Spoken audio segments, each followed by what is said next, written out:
সবাইকে সুপ্রভাত আর বড়দেরকে প্রণাম, ছোটদেরকে অনেক অনেক ভালোবাসা দিয়ে আজকের এই ব্লগটা শুরু করলাম। আজকে ছিল ভাতৃদ্বিতীয়া। আজকে না, মানে কিছুদিন আগে ছিল, ভিডিওটা করা হয়েছিল, তো আপলোড দেওয়া হয়নি। আমি সব কিছুতেই লেট। ওই যে বলে না, হাতের 5 আঙুল সমান হয় না, তো আমি সব কিছুতে একটু লেটে লেটে দেই। আর এটা ভিডিওটা করা ছিল, ভাবলাম যে আজকে দিয়ে দিই। তো সকালবেলা ঘুম থেকে উঠে অনেক কাজবাজ করেছি। প্রথমেই যে কাজটা করেছি সেটা হলো সকালবেলা ওই যে শিশির ধরা, সেই শিশিরটা দিয়েই তো চন্দনটা বাটতে হয়, আর সেই চন্দনে দই দিয়ে আর ফোঁটা দিতে হয়। তো সেই কাজটা প্রথমেই করে নিয়েছিলাম, শিশিরটা তুলে রেখেছিলাম। তারপর ছেলে মেয়েকে তুলে তাদের স্নান করিয়ে তারপর নিজে রেডি হয়েছি। আর তারপর তো কত কাজ থাকে, আর বাড়ি ভর্তি লোক থাকলে তো কোনো কথাই নেই। তো খুব চট জলদি সব কাজগুলো করছি। এদিকে দাদারও একটু ব্যস্ততা আছে, সেই কারণে একটু তাড়াতাড়ি করেই সব কাজগুলো গুছিয়ে নিলাম। ওই 10, সাড়ে 10টা 11টার মধ্যে হয়ে গেছে। আর বাচ্চাগুলো না খেয়ে আছে, আমার ছেলেও কিন্তু না খেয়ে আছে। আর আমার মেয়ে এইবার প্রথম ভাইফোঁটা দেবে, তো সেই কারণে সব কিছু হাতে হাতে সবাই মিলে করে নিলাম। দিদি এদিকে, দিদি আর বৌদি মিলে এদিকে লুচিটা ভেজে নিয়েছে, আর মা ঘুগনিটা করে নিয়েছে। আর এই যে আমরা এখন বসে গেছি ভাইফোঁটা দিতে। আমার একটাই দাদা, আমরা 3 বোন 1 ভাই। আর ওই যে বড়দি এবার আসতে পারেনি, তার কারণ মেয়ের এই যে মাধ্যমিক দেবে, সেই কারণে আসেনি। সামনের বছর থেকে আবার আসবে। ওকে ভীষণ ভীষণ মিস করছিলাম। তো কারো জায়গা তো কেউ পূরণ করতে পারে না। তো সব কিছু নিয়েই এই ভাইফোঁটাটা ভালোই কেটেছে। আর এই যে দেখো, আমার মেয়ে কিন্তু মন দিয়ে দেখছে। আর এই যে ছোট্ট মা, মানে দাদার মেয়ে, পাশে বসে ও ভাইফোঁটা দেখছে আর থালা থেকে লুচি নিয়ে নিয়ে খাচ্ছে। আর এই দেখো, এই যে আমি এখন বসে গেছি ভাইফোঁটা দিতে। ভাইফোঁটার বড় আকর্ষণ কিন্তু গিফট। আর যেহেতু আমি বোন আরও দাদা, তো গিফটার একটা তো ব্যাপার থাকেই। সেই আনন্দে আরও ভাইফোঁটা দেওয়াটাই বেশি মজার। তবে সেটা তো কোনো কারণ নেই, ভাইয়ের মঙ্গল কামনায় বোন বা দিদিরা ভাইকে ফোঁটা দেয়। এটা দিয়ে আসছি ছোটোবেলা থেকে, আর এইটা মানতে করতেও বেশ ভালো লাগে। আর এই যে প্রত্যেকবার এসে এই ভাইফোঁটা দেওয়ার পরে কিন্তু আমাদের এই যে বাড়ি ফিরে যাওয়ার পালা, যার যার জায়গায়, যার যার কর্মস্থলে।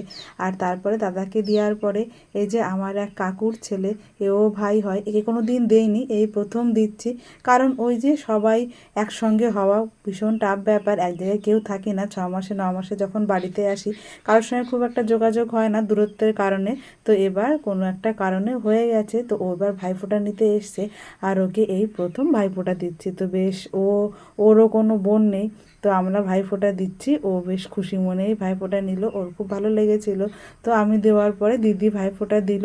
এরপর ওই যে পরপর পালা, এরপর আমার ছেলেকে বসিয়ে ভাইফোঁটা দেওয়া হবে। ওই যে বয়স অনুযায়ী বসানো হচ্ছে, প্রথমে দাদা, তারপরে এই ভাই, তারপরে আমার ছেলে বসবে।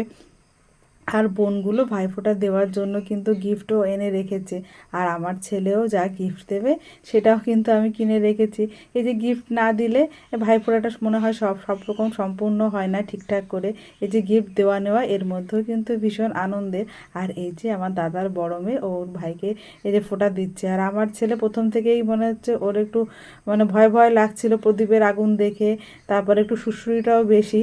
তো বকা দেওয়ার পরে স্থির হয়ে একটু বসলো। আর আমার ছেলে কিন্তু এই যে 5 বছর পর থেকেই ভাইফোঁটা নেওয়া শুরু করেছে। প্রথম দিকে ভাইফোঁটা দিলে সে চিৎকার করতো, তো এখন একটু বড় হয়েছে, তো সেটা এখন বুঝতে পারে, তো সেটা এখন এনজয় করে। আর দেখো, ও কিন্তু ফোঁটা নিয়ে দিদির কাছে আশীর্বাদ নিল। আর দিদি কিন্তু ভাইকে গিফটও দিয়েছে, ভাইও গিফট দিয়েছে দিদিকে। আর এই যে তারপরে মেজদি বসে গেছে ওকে ভাইফোঁটা দিতে। ভাইয়ের কপালে দিলাম ফোঁটা, জমের দোয়ারে পড়লো কাটা, যমুনা দেয় জমকে ফোঁটা, আমি দিই আমার ভাইকে ফোঁটা, ভাই আমার সোনার খোকা। তো এই কথাগুলো শিখিয়ে দিয়েছিলাম, আর ওরা বলছিল। তো এক এক অঞ্চলে এক এক রকমভাবে বলার নিয়ম। আর এই দেখো, ওরা কিন্তু এই যে প্রণাম করছিল, সেটা যে ওরা কী এনজয় করছিল কী আর বলবো। আর এই যে আমার মেয়ে এবার বসে গেছে ভাইফোঁটা দিতে। ওর এবার প্রথমবার ভাইফোঁটা। ওর এই যে 2 বছর সামথিং হয়েছে, প্রথমবার ভাইফোঁটা দিতে পারেনি, তার কারণ ওই যে দাদু মারা গেছিলো, সেই কারণে আর দিতে পারেনি। তো এবার এই প্রথম ভাইফোঁটা দিচ্ছে, তো বেশ ভালোই দিল। আর যা যা বলছিলাম সেটাই শুনছিল, নাগাল পাচ্ছিল না বলে আমার হাত দিয়ে ধরে ধরে দিচ্ছিল। আর এই যে দাদা বসে বসে ভাইফোঁটা নিচ্ছে। আর বোনের জন্য দাদা কিন্তু একটা পুতুল পছন্দ করে নিয়ে এসছে। তো আমি বললাম, যাক ভালোই হয়েছে, তোর বোনকে তুই গিফটটা দিয়ে দিবি। তো ওর দায়িত্ব গিফটটা দিয়ে দিয়েছে। আর এই যে 5 বোনের 1 ভাই, তো গিফটের পাওয়াটা চাপটাও বেশি, গিফট দেওয়ার চাপটাও বেশি। তো যাই হোক, সব কিছু মোটামুটি সুন্দরভাবে মিটে যাওয়ার পরে সবাই একসঙ্গে আমরা খেতে বসেছিলাম। তার কারণ সবাই অনেকক্ষণ না খেয়েছিল। ছোটো মা দুজন আগেই খেয়ে নিয়েছিল, কিন্তু বড় দিদিগুলো আর দাদা কিন্তু খায়নি। একদম নিষ্ঠার সঙ্গে পুরো ভাইফোঁটা পালন করেছে। আর দেখো ওরা ছোটোগুলো খেতে দিচ্ছে যেন হাতে এঁঠো লেগে যাবে, এই লাগবে, কত কিছু করছে। আর এই দেখো আমার মেয়ে কিন্তু পুতুলটা প্রথম পেয়ে বেশ খুশি হয়েছিল, তারপরে কেন যে এদের মুড সুইং হয় হঠাৎ হঠাৎ করে, কোন কারণে যে রেগে যায়। তো যাই হোক, সব কিছু মেটার পরে ওই 8টার দিকে আমরা সবাই মিলে কিন্তু ওই যে ঠাকুর দেখতে বেরিয়েছিলাম। আর প্যান্ডেলগুলো বেশ সুন্দর ছিল। আর দেখো এই যে জল দেখে আমার মেয়ে সব জায়গায় একই ব্যাপার, ওই যে হাত দিয়ে ধরার চেষ্টা করবে, আর জল পেলে তো কোনো কথাই নেই। তো যাই হোক, প্যান্ডেলটা ভালো করে ঘুরে নিলাম। আর ঠাকুরের মুখগুলো যে কি সুন্দর হয়েছিল কি আর বলবো। আর এই যে থিম হলেও তো ভালো লাগে দেখতে। পাশে কিন্তু ছোট্ট একটা ঠাকুর আছে।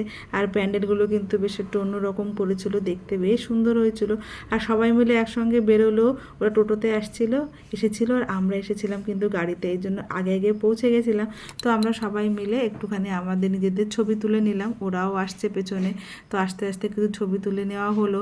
আর তারপরেই আবার একসঙ্গে সবাই হয়েছে। বেশ কয়েকটা প্যান্ডেলে ঠাকুর দেখা হয়েছিল। তো পরপর ওই 6-7টা মতো প্যান্ডেলে ঠাকুর দেখা হয়েছে। আর প্রত্যেকটা প্যান্ডেলই কিন্তু অন্যরকম হয়েছিল। আর এই প্যান্ডেলটা দেখতে পাচ্ছ পুরো খড়ি আর পাট দিয়ে আর ওই যে প্লেট দিয়ে করা, বেশ অন্য রকমের, কম বাজেটের, দেখতে ভালো হয়েছিল। তো এরপরে আরেকটা প্যান্ডেলে চলে আসলাম। আর এই যে দেখো পেছনে মা আর পিসি দাঁড়িয়ে আছে। আর দিদিরা একটু পাশে চলে গেছে। সবাই একসঙ্গে তো হওয়া একটু মুশকিল একসাথে বেরিয়ে। আর দেখো মা আর পিসি মন দিয়ে ঠাকুর দেখছিল। আর এই প্যান্ডেলটা সব থেকে আমার কাছে বেশি ভালো লেগেছিল, ভেতরের কাজ আর ভেতরে অনেকটা বড় করেছিল, খুব সুন্দর হয়েছিল। ঠাকুরটা দেখতেও অনেক সুন্দর হয়েছিল। তো অনেকক্ষণ দাঁড়িয়েছিলাম।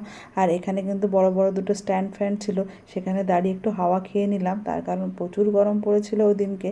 আর এই যে তারপরে কেনাকাটি, আর কেনাকাটায় আর দোকান দেখলে তো মেয়েদের যা স্বভাব, কিনতে তো ইচ্ছা করবেই। তো আমরাও কিন্তু তার ব্যতিক্রম নেই, কিছু কিছু কিনেছিলাম। কানের দুল, চুড়ি, আর এই যে ফুল দেখতে পাচ্ছ, এটা কিন্তু মা নিয়েছিল। এই পদ্ম ফুলটা অনেকটা, মানে স্টিকটা অনেকটা লম্বা, বাড়িতে এসে দেখলাম রাখতে বেশ অসুবিধা হচ্ছে। আর এই যে এখন কিন্তু প্রত্যেক মেলাতেই কম বেশি এরকম ফুলের স্টল আসে, দেখতে এত ভালো লাগে। আর দেখলেই কিন্তু টুকটাক একটা তুলে নিই, যে ঘর সাজাবো বলে। তারপরে দেখো এই যে নাগরদোলনা দেখে কিন্তু দিদির মেয়েরা বায়না করেছিল ওঠার জন্য, যদি ওদের আর এটাই তোলা হয়নি, অন্যগুলোতে তোলা হয়েছিল। তারপরে সব শেষে এই যে মেলা ঘুরে খাওয়া দাওয়া তো অবশ্যই আছেই। তো ভেতর থেকে একটু এগরোল, একটু ফুচকা আর একটু ঘুগনি খেয়ে নিয়েছিলাম। তারপরে এই যে একটা রেস্টুরেন্টে বসার জায়গায় ওরা ওদের মতো অর্ডার দিল বার্গার, চিকেন ফ্রাই, মোমো। আর আমার মেয়ে কিন্তু ওদের সঙ্গে তাল দিয়ে বসেই খাচ্ছিল। ও কিন্তু প্রায় বলতে গেলে একটা বার্গারই খেয়ে নিয়েছে। আর এই যে দেখো বাড়িতে এসে, যেটা কালী পুজো অবশ্যই মাছ বাজি পোড়ানো, তবে আমার খুব একটা পছন্দ হয় না, ওই যে পরিবেশ দূষণ হয়, কিন্তু ওই ছোটদের আনন্দ, সেই কারণে বেশি বাজি কেনা হয়নি, অল্প কিছু বাজি কেনা হয়েছিল। আর ওদের বায়না তো আর কে দেখে, আমার ছোট মানে মা দুটোরই বেশি বায়না, এত সাহস ওদের। আমার ছেলের কিন্তু এখনও মানে বড় বাজি, মানে বড় আগুনের বাজি ফাটাতেই পারে না, ওই তারাবাজিটাই ফাটায়। তো এই যে রিসেন্ট এই বছরই দেখছি, আগে তো বাজি পোড়ানো দেখলেই কান্না করতো, তো এখন বেশ অনেকটাই বড় হয়ে গেছে বলে ওই যে বাজি ফাটায়। আর দেখতেই বেশি পছন্দ করে, নিজে হাতে খুব একটা ফাটায় না। তো এই যে আমার ব্লগটা একেবারে শেষের দিকে। তো কেমন হয়েছে অবশ্যই বলো। আর সবাই ভালো থেকো, সুস্থ থাকো। আর পরের ব্লগে আবার দেখা হবে। টাটা।